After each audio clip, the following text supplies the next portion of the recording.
Curbing cybercrime, what's being done to stop tech-savvy criminals.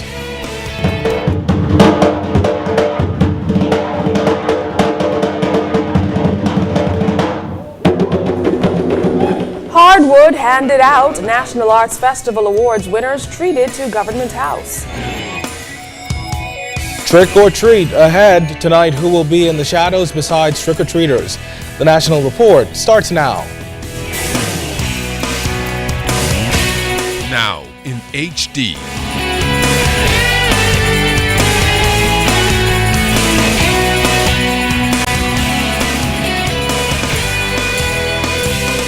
ZNS Network presents The Bahamas Tonight. This segment of the news is brought to you by BTC, powered by Lime. Cybercrimes impact society and police are taking note. Good evening, I'm Candino Knowles. I'm Keish Latterly. Thanks for joining us. Now, such crimes were the subject of a one-day symposium engaging dozens of data professionals in the latest detection techniques. Prime Minister Perry Christie officially opened this morning's symposium addressing these modern-day crimes and the role high unemployment plays on the cybercrime trend. Data protection is a global issue that adversely affects a variety of private and public corporations that depend on information technology to be successful. But according to the police commissioner, Ellison Greenslade, protecting the privacy of an individual is still a major challenge for the force.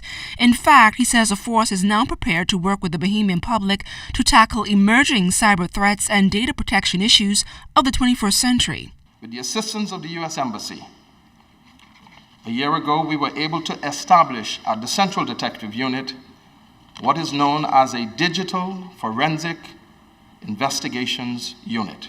And head of the Central Detective Unit, Superintendent Paul Rose, says there's been an increase in cybercrimes in the country over the past few years.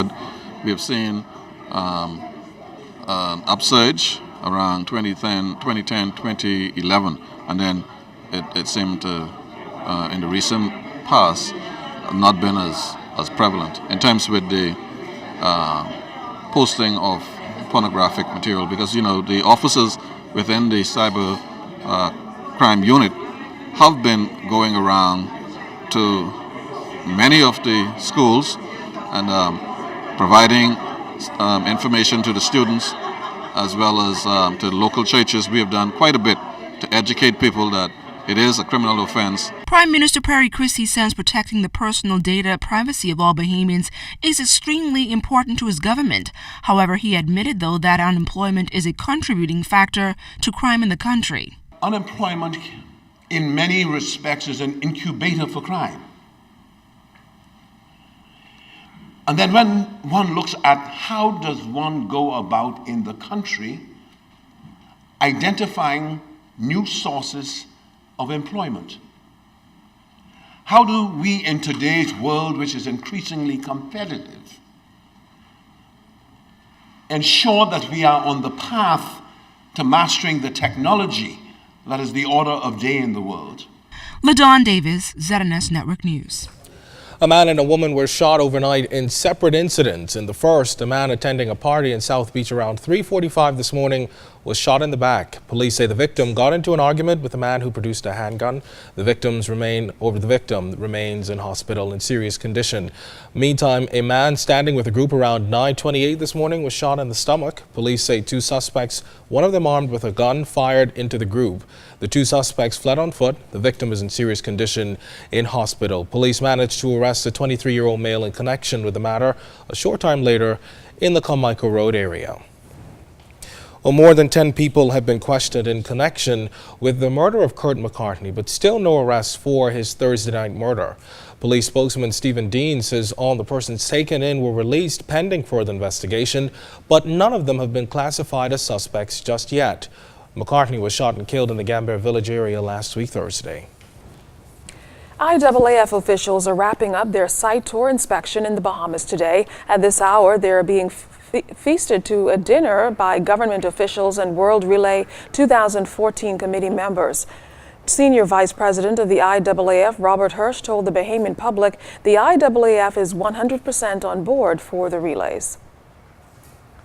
It gives me a great pleasure and honor to be here in the Bahamas on the occasion of our second general site visit, preparing for the World Relays, our first World Relays. Our President, Lamine Diak, sends you all greetings, and he has been a firm supporter of this event, as have I. And I can't tell you how much we are looking forward to this.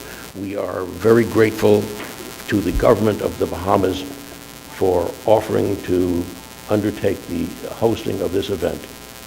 It's an historic event in the IAF's history, and we really appreciate the fact that the government of the Bahamas and the people of the Bahamas are behind this and are going to be hosting this very first World Relays.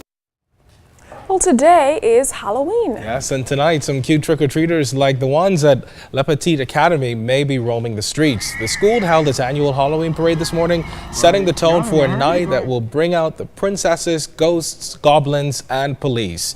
They say they'll be stepping up their guard, ensuring everyone stays safe. Here's Police Superintendent Stephen Dean. Behaviors that are common we see happen around this time of the year. Motorists are sometimes being harassed, and often persons are throwing eggs, they're throwing limes at people's vehicle.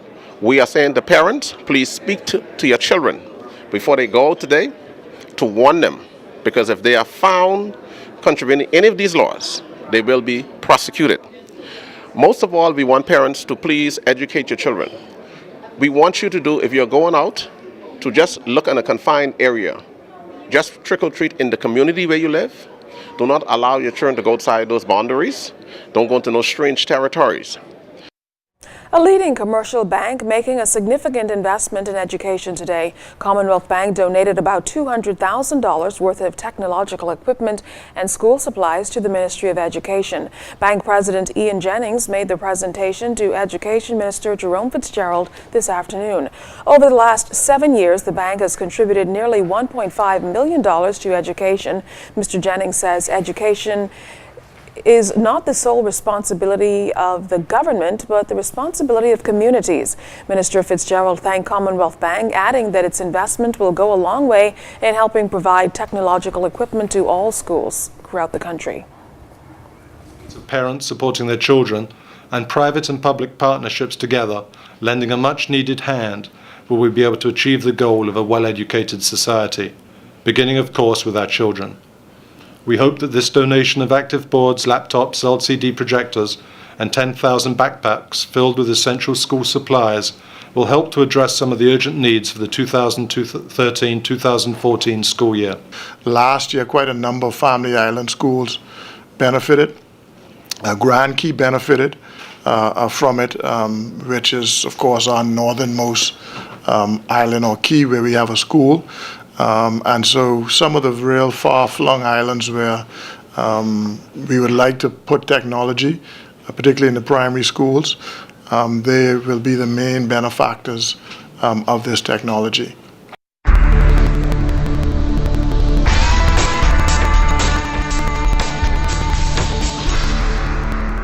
In our final look at weather, we're about to enter the final month of the tropical cyclone season, but outside of our studios just now, we have just a few clouds, temperature 81 degrees, your relative humidity 70%, winds out of the east at 8 knots, and your barometric pressure 1,016.3 millibars. That translates to 30.01 inches, and it is steady. But stay tuned. Temperatures around the Family Islands, travel and boating forecast is still to come. Well, still ahead, top artists honored today at Government House.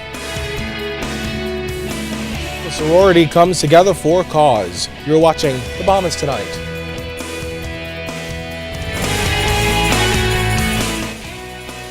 This portion of the news is brought to you by Shell Helix Ultra.